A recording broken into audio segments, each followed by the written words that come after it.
Salut à tous les amis, salut YouTube, c'est Mika, comment ça va en ce jour, en cette semaine très caniculaire? C'est vraiment éprouvant, plus de 30-35 degrés pratiquement partout en France. C'est vraiment fatigant, mais bon, c'est comme ça, c'est l'été qui pointe le bout de son nez et on souffre ensemble dans la chaleur caniculaire qui s'abat sur la France.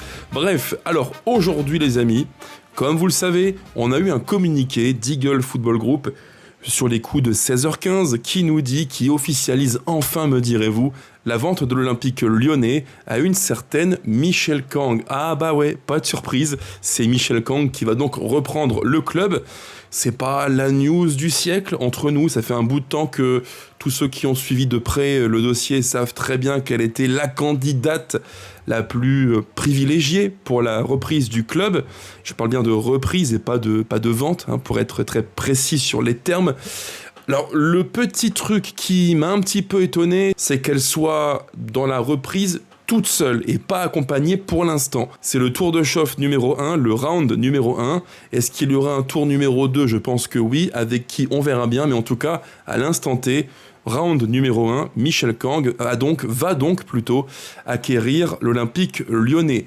Et pour un montant qui, je le sais, a fait beaucoup parler sur toutes les plateformes, tous les médias, notamment Twitter dans la communauté olympique lyonnais. Bien expliqué que derrière ce chiffre, il y a plein de choses qu'on a parfois un petit peu tendance à oublier et qui sont extrêmement importantes, mais la presse le dit. Michelle Kang va donc racheter l'Olympique lyonnais pour 30 millions de dollars. Alors mon sourire en dit long les amis, puisqu'en fait ce chiffre, comment vous dire, il est aussi ridicule que les fameux 800 millions de dollars que Textor avait évoqué il y a maintenant, je crois, 1 an, dans le média Carré, je crois, sur YouTube, où il avait dit « Oui, j'ai racheté l'OL extrêmement cher, 800 millions de dollars ». C'était faux, et à l'époque, toute la presse française ou presque avait relayé, je vais rester gentil, machinalement ce chiffre-là, alors que non, il n'a jamais racheté l'OL à un tel montant, et non plus, inversement, Michelle Kang n'a pas non plus racheté entre guillemets l'OL pour 30 millions de dollars. Il y a un petit risque, si on propage cette contre-vérité-là, c'est que l'on finisse par se dire que Michelle Kang a fait un braquage monumental. Ce n'est pas le cas. Et vous verrez pourquoi juste après. Alors tout ça les amis, c'est un gros dossier. On va en parler, je dirais, sur une petite quinzaine de minutes, format le plus clair possible, je l'espère.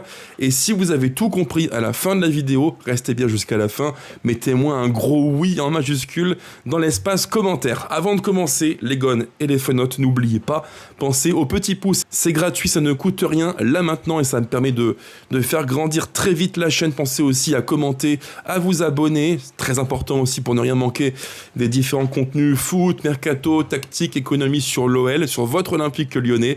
Et enfin, pensez aussi à booster en swipant vers la gauche dans l'espace commentaire. Merci à toutes et à tous les amis. Alors, ce communiqué, je ne vais pas le relire parce que c'est extrêmement fastidieux. Il y a, je crois, 4 ou 5 pages de mémoire. C'est très long. C'est jalonné de termes extrêmement techniques, très juridiques, forcément.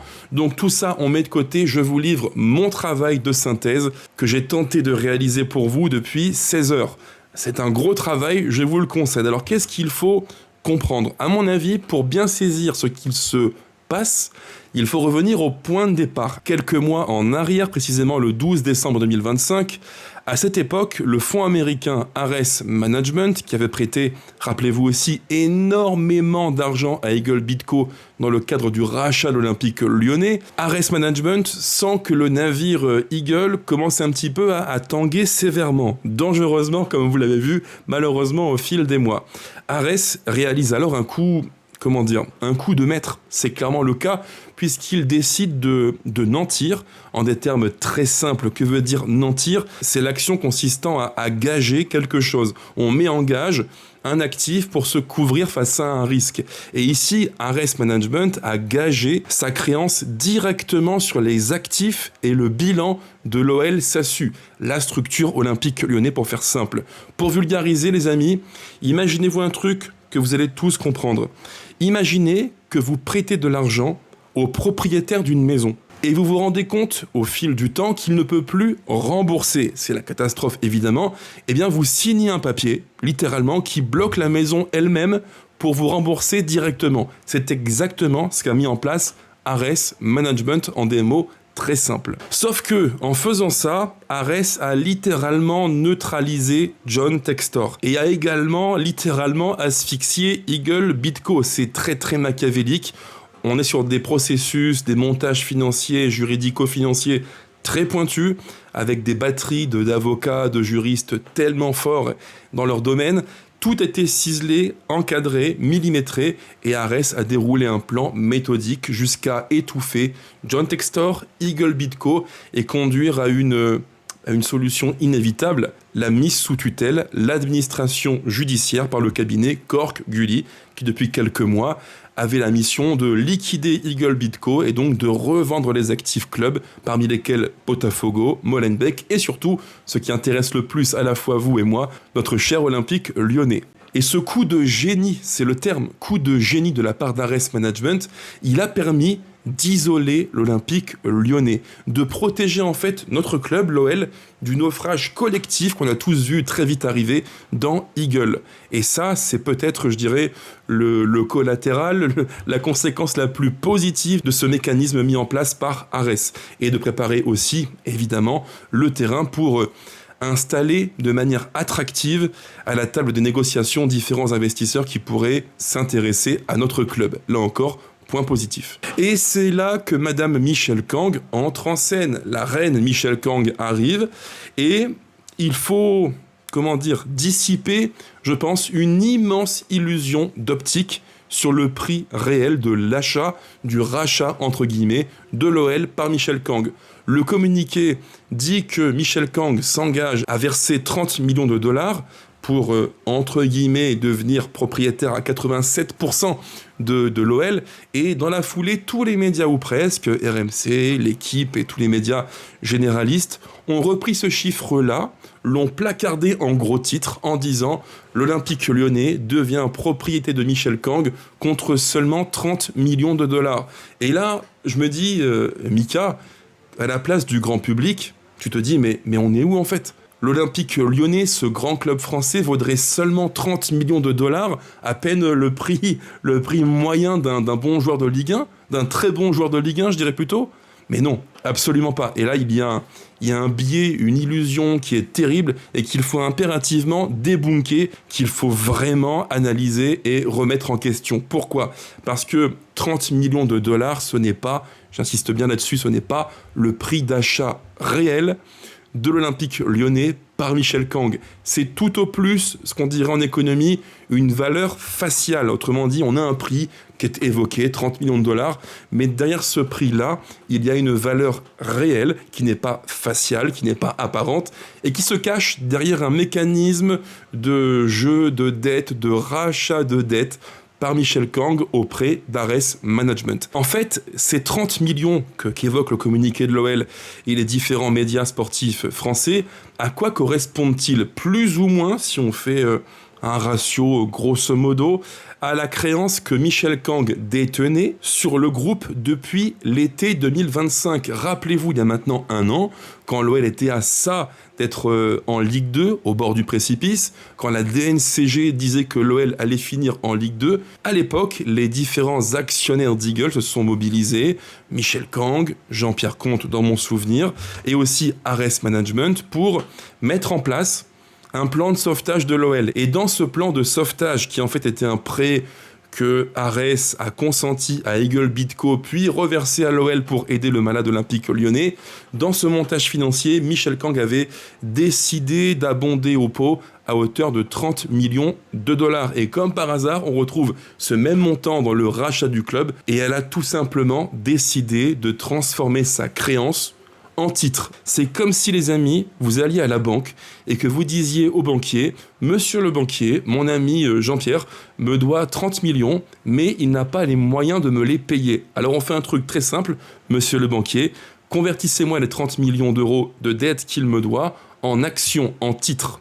Ni plus ni moins. » Et c'est précisément pour cette raison-là que Michèle Kang détient aujourd'hui l'Olympique lyonnais à 87, quasiment 88%, contre seulement 30 millions de dollars. En fait, les actions, les titres olympiques lyonnais lui ont été vendus à une valeur tellement basse, environ 0,19 € le titre, dans mon souvenir, puisqu'en fait, on part du principe que, généralement, sur les marchés financiers, quand une structure se porte mal et qu'elle est en plus en tutelle administrative, ce qui était le cas d'Eagle BidCo et donc, par conséquent, des actifs détenus par Eagle BidCo, on part du principe que la valeur des actions a chuté fortement, ce qui fait que Michel Kang a racheté les titres olympiques lyonnais, les actions olympiques lyonnais, à un prix dérisoire. Mais ce n'est pas tout, il y a un point qui est très important, puisque derrière les titres qu'elle a acquis, donc avec 30 millions de dollars, se cache une partie de la dette détenue par Ares que Michel Kang va racheter. Et ça, c'est un point super important qu'il faut avoir aussi à l'esprit. Ce que vous devez comprendre, les amis, c'est que pour réussir à nettoyer le bilan du club et le rendre plus sexy, plus valorisant, plus valorisé surtout, Michel Kang, via sa holding qui est YMK Holdings, sa structure qui lui permet de faire tous ces différents investissements, eh bien, elle va racheter directement auprès d'Ares et des autres prêteurs ce qu'on appelle leur position de dette. Et là encore, vous allez me dire, Mika, qu'est-ce que c'est que ce truc, position de dette? C'est extrêmement facile à comprendre. Quand on parle de position de dette, c'est ni plus ni moins, pour faire simple, que le statut de créancier. En d'autres mots, c'est le droit de réclamer l'argent et de fixer les règles du remboursement. Racheter la position de dette d'Ares Management, donc par Michel Kang, cela signifie en des mots très simples que Michel Kang paye Ares Management pour prendre sa place. Elle se substitue au créancier Ares Management, puisqu'en fait, elle a racheté une partie de la dette que détenait Ares. Et c'est précisément à ce moment-là, les amis, que Michel Kang sort non pas le petit chéquier, mais le très gros chéquier, celui qui sert à payer très cher Ares Management, puisqu'en fait, Michel Kang, via sa holding, rachète les positions de dette d'Ares Management. En fait, aujourd'hui, le créancier n'est plus vraiment Ares, c'est maintenant Michel Kang. C'est comme ça qu'il faut le comprendre. Et en fait, si on rectifie la réalité, à l'époque, dire que Textor avait payé l'OL 800 millions de dollars, c'était non seulement exagéré, abusif et en plus surtout faux. Mais aujourd'hui, dire que Michel Kang a payé l'OL seulement 30 millions de dollars, c'est non seulement exagéré, abusif, mais c'est faux. Le vrai calcul, le vrai montant, c'est le suivant. C'est 30 millions de dollars qui, en plus, par un jeu de créances, d'équivalence de créances, s'annule, mais c'est surtout le montant de dette que rachète Michel Kang à Ares Management. Et là, on est sur un montant d'à peu près 236 millions d'euros. C'est pas 30 millions, c'est pas 800, mais c'est quand même pas non plus insignifiant. C'est un petit risque que prend Michel Kang, mais en même temps, si le boulot est fait correctement, d'ici 2-3 ans, je pense qu'elle peut revendre l'OL, j'en parlerai après, en réalisant, pourquoi pas, une petite culbute financière. Ça me paraît tout à fait possible et jouable. Pour autant, est-ce que l'OL est totalement sorti d'affaires? Est-ce que l'Olympique lyonnais est tout à coup devenu richissime? Pas tout à fait, même pas du tout. Oubliez ça, on n'en est pas du tout là. Je rappelle un point de vue qui est simple, basique et efficace, c'est que l'OL, sur, je dirais, un moyen terme de 3 à 5 ans, est un club qui va devoir serrer la ceinture. Pour faire simple, cette reprise par Michel Kang de l'OL, c'est une bonne nouvelle. L'OL sort de l'écosystème terrible, chaotique d'Eagle, ça c'est bien. Auprès de la DNCG, c'est rassurant, on a un interlocuteur qui est identifié, qui est fiable, crédible, Michel Kang, et Gerlinger qui l'accompagne dans les rendez-vous techniques, ça c'est bien aussi, mais pour autant, n'oubliez pas que l'OL reste un club qui est massivement endetté, un club qui doit nettoyer son bilan, un club qui vit encore au-dessus de ses moyens et qui doit encore et encore nettoyer le bilan comptable. C'est extrêmement important. Tout ça, gardez-le en tête. Nous ne sommes pas tirés d'affaire, loin de là. Et je suis l'un de ceux qui partent du principe très simple que dans 3, 4, 5 ans, nous serons, sauf miracle absolu, encore en cure d'austérité, à coup de sauce trading agressif, à coup de formation académique où les joueurs jeunes de l'OL devront prendre une place centrale. Tout ça, ayez-le en tête. L'OL fera encore des coups, l'OL vendra encore beaucoup, entre 80 et 100 millions chaque année. C'est comme ça,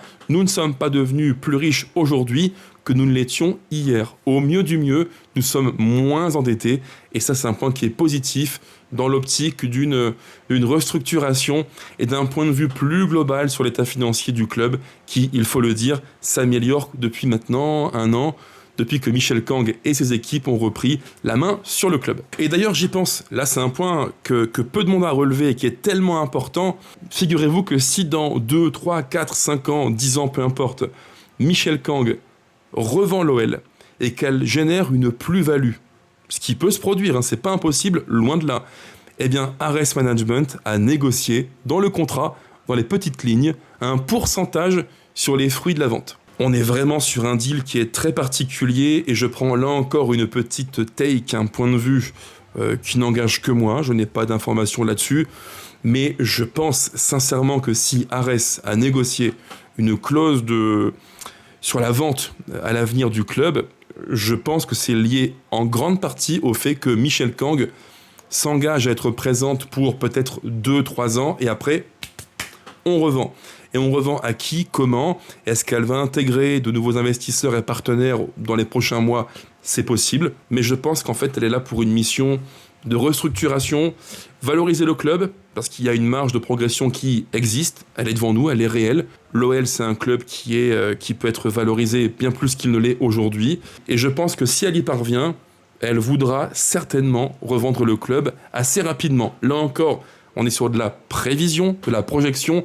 Ne me dites pas, Mika, d'ici quelques temps, t'avais dit qu'on serait vendu, machin. Je n'ai pas dit ça, c'est ce que moi je pense. Je ne sais pas à qui, je ne sais pas comment. Est-ce que Michel Kang réussira à trouver des partenaires financiers sérieux qui pourraient l'accompagner d'ici peu? C'est ce qu'on m'a fait comprendre par plusieurs sources croisées.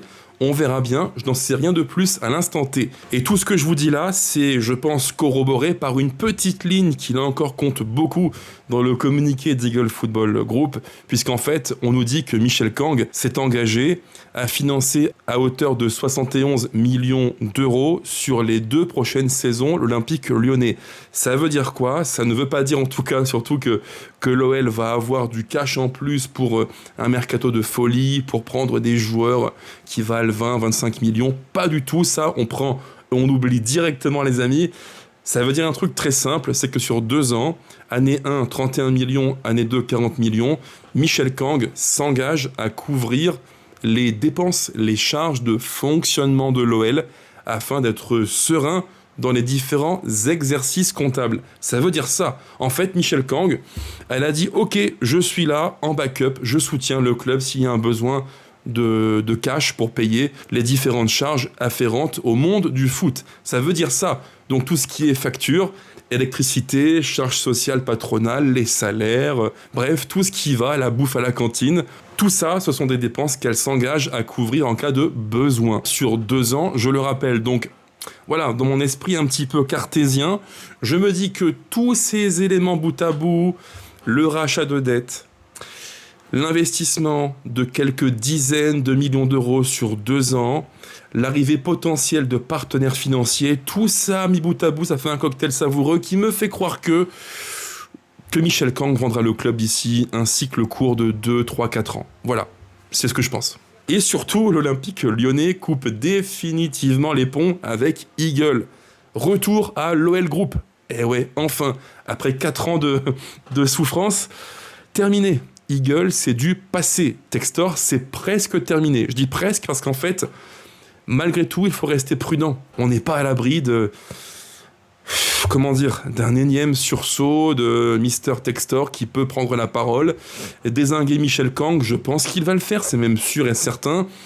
Je ne peux pas croire un seul instant que John Textor reste silencieux alors que l'OL lui file entre les mains, alors que Eagle se déstructure, explose en plein vol. C'est pas possible. Il va se venger et il va sûrement ouvrir une vendetta contre Michel Kang et tous ceux qui, selon lui, l'auraient trahi. Donc nous ne sommes pas encore à l'abri de sursauts, de secousses, d'une tempête. Ça va se produire, les amis, c'est sûr et certain. Mais ce que l'on peut affirmer, pour conclure sur une note positive, c'est que une fois la tempête passée, une fois la structure olympique lyonnais stabilisée, je pense que Michel Kang pourra ouvrir le capital de l'OL à de nouveaux partenaires, à de nouveaux investisseurs qui, je l'espère de tout cœur, mais vraiment les amis, vont venir en soutien de Michel Kang et vont apporter à l'OL une nouvelle dimension. C'est un petit peu ce qu'a dit entre les lignes Michel Kang, il faut que l'OL redevienne une référence européenne, française, et que l'OL compte et s'implique dans la métropole lyonnaise. Les amis, si vous avez tout compris de mon résumé synthétique et je l'espère pédagogique, mettez-moi oui en commentaire, ça me fera extrêmement plaisir. Sur ce, portez-vous bien, à très vite, et on parlera d'ici peu de Mercato avec Bidstrup, Duranville, et peut-être d'autres rumeurs à venir côté olympique lyonnais. Ciao ciao les amis, bisous à toutes et à tous, et allez l'OL, évidemment, plus que jamais. Ciao à tous.